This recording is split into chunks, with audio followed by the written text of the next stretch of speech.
ROB అయితే 20-30 ఏళ్ళ క్రితం కట్టబడదో ఆ బ్రిడ్జ్ మీదకి ఎక్కడానికి దిగడానికి మెట్లు కట్టింది.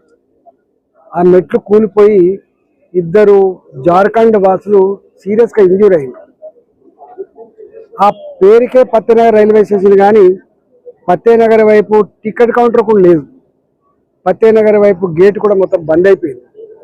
స్థానిక ప్రజలందరూ కూడా అయ్యా మేము వేల మందిని పత్తేనగర్ నుంచి రోజు అటువైపు పోయి ఇళ్లల్లో పనిచేసుకొని వచ్చేవాళ్ళం, మాకు ఇది దాటాలంటే కష్టమవుతా ఉంది, మీరు ఇది గేటు ఓపెన్ చేయించమని చెప్పి కోరితే ఈరోజు డిఆర్ఎం దగ్గర అదేవిధంగా సేఫ్టీ ఆఫీసర్లతో పాటుగా ఇంజనీర్తో మీటింగ్ ఏర్పాటు చేసాం.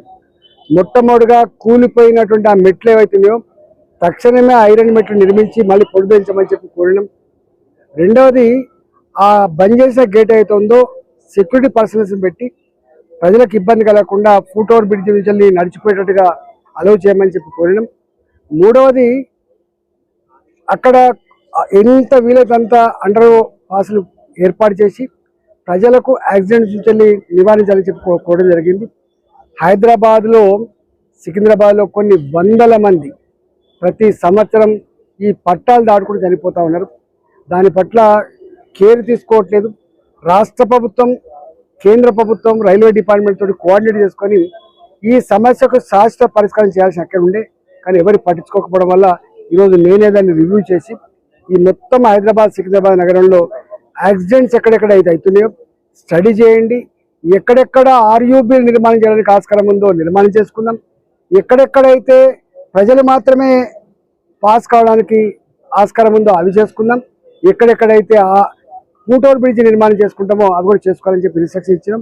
1 మంత్ లోపల మొత్తం జిహెచ్ఎంసీ పరిధిలో, అది హైదరాబాద్ జోన్ కావచ్చు, సికింద్రాబాద్ జోన్ కావచ్చు, స్టడీ చేస్తాం. మళ్ళీ ఒక మీటింగ్ పెట్టి దీనికి ఒక శాశ్వత పరిష్కారం కోసం మీరు కూడా రైల్వే మంత్రి గారితో మాట్లాడండి, మాకు కొన్ని నిధులు ఇప్పించమని చెప్పి కోరిండు. డెఫినెట్గా ఇచ్చి దీనికి ఒక శాశ్వత పరిష్కారం కూడా చేసే ప్రయత్నం చేస్తాం. నెంబర్ 1. నెంబర్ 2, ఇవాళ రైల్వే ఈ వ్యాగన్లు కానీ రైల్వే కోచెస్ కానీ ఆగి ఉన్నప్పుడు నీళ్ళన్నీ మా జిహెచ్ఎంసీకి వస్తున్నాయి. ఒక సపరేట్ నాలా కన్స్ట్రక్షన్ చేయాలని చెప్పి మా గౌరవ కార్పొరేటర్ దీపిక గారు ఒక రిప్రజెంటేషన్ ఇవ్వడం జరిగింది.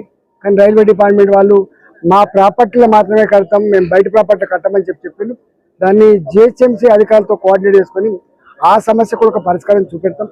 మూడవది, కొన్ని ఆర్యూబీలు, కొన్ని ఆర్ఓబీలు ఏదైతే పెండింగ్ ఉన్నాయో మేము ఇంతకుముందు గతంలో రివ్యూ చేసి వినాయక నగర్ కావచ్చు, షఫిల్గూడ కావచ్చు, అదేవిధంగా అల్వాల్ కావచ్చు, బొల్లారం కావచ్చు, తర్వాత వెంకటాపురం కావచ్చు, ఇలాంటి ప్రాంతాల్లో ఏవైతే ఆర్ఓబీల కోసం పెట్టాం అవన్నీ 90% సమస్యలు పరిష్కారం అవుతా ఉన్నాయి. త్వరలోనే అవన్నీ కూడా భూమి పూజలు చేసుకొని మరి కన్స్ట్రక్షన్ శురు చేసుకుంటామని చెప్పి తెలియజేస్తా ఉన్నాం. అదేవిధంగా కొన్ని రైళ్ళ స్టాపేజ్ కోసం కూడా మాట్లాడినాం. డెఫినెట్గా వాళ్ళు వయబిలిటీ చూసి ఎన్ని టికెట్లు అమ్మబడితే అక్కడ ఏ ట్రైన్లు ఆపాలి, ఏ ట్రైన్లకు డిమాండ్ ఉందో అవన్నీ చూస్తామని చెప్పారు. అదేవిధంగా ఇప్పుడు దీపిక గారి ఇక్కడ మోండా డివిజన్ పరిధిలో ఏ డబుల్ బెడ్రూమ్లు అయితే నిర్మించారు, ఎన్నో సంవత్సరాల క్రితం డబుల్ బెడ్రూమ్ నిర్మించారు.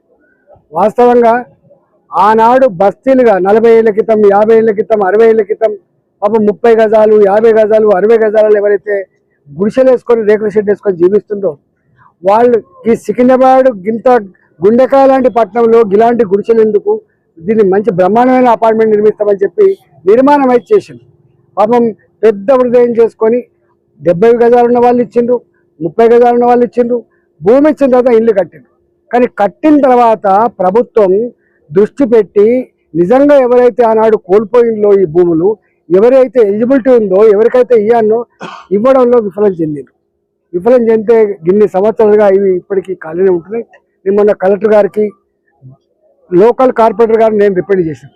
అయ్యా, ఎవరెవరైతే నిజంగా భూములు కోల్పోయినరో, ఎవరెవరికైతే ఎలిజిబిలిటీ ఉందో వాళ్ళకు మాత్రమే ఇవ్వాలి. పైరవీకారులకు కనుక మీరు ఆస్కారం ఇస్తే రేపు కలెక్టరేట్ ముట్టడి జరిగే ఆస్కారం ఉన్నది, రేపు దీని మీద పెద్ద దుమ్ము రేపే ఆస్కారం ఉంది, దృష్టి పెట్టమని చెప్పుకోలేము.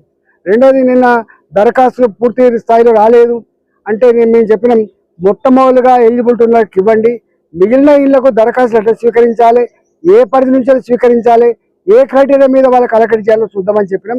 ఒకవేళ దాన్ని విస్మరించి పైరవికారులు కొద్దిమంది అధికార పార్టీకి సంబంధించినటువంటి వాళ్ళు మేము ఇప్పిస్తాం అని చెప్పి పేర్ల దగ్గర డబ్బులు వసూలు చేసే ప్రయత్నం చేస్తున్నారు, పైరవి చేస్తామని చెప్పే ప్రయత్నం చేస్తున్నారు. పిచ్చి పిచ్చి వేషాలు వేయద్దని చెప్పి హెచ్చరిస్తా ఉన్నాం. నేను కలెక్టర్ గారిని కూడా కోరుతున్నా. కలెక్టర్ గారు పాల్చిగా ఉన్నారు కాబట్టి, కలెక్టర్ గారు న్యాయాన్ని అమలు చేయాలనేటువంటి సంకల్పంతో ఉన్నారు కాబట్టి కింది అధికారుల మీద నియంత్రణ పెట్టుకొని కింద ఏం జరుగుతుందో కలెక్టర్ గారు తెలుసుకొని ఇవాళ ఎక్కడ అక్రమాలు జరగకుండా అన్యాయం జరగకుండా చేయాలని చెప్పి కూడా వాళ్ళు కలెక్టర్ గారికి కోరినాం. కలెక్టర్ ఇవాళ దీపిక గారి కార్పొరేటర్ గారి నాయకత్వంలో ఈ డబుల్ బెడ్రూమ్ నిజమైనటువంటి లబ్ధాలు ఎవరైతే ఉన్నారో, రావాల్సిన వాళ్ళు ఎవరైతే ఉన్నారో కలెక్టర్ గారిని కలుస్తారు, విషయం అంతా కూడా చెప్పేస్తారు. లేకపోతే న్యాయాన్ని ఎట్లా కాపాడుకోనో తప్పకుండా ప్రజల పక్షాలు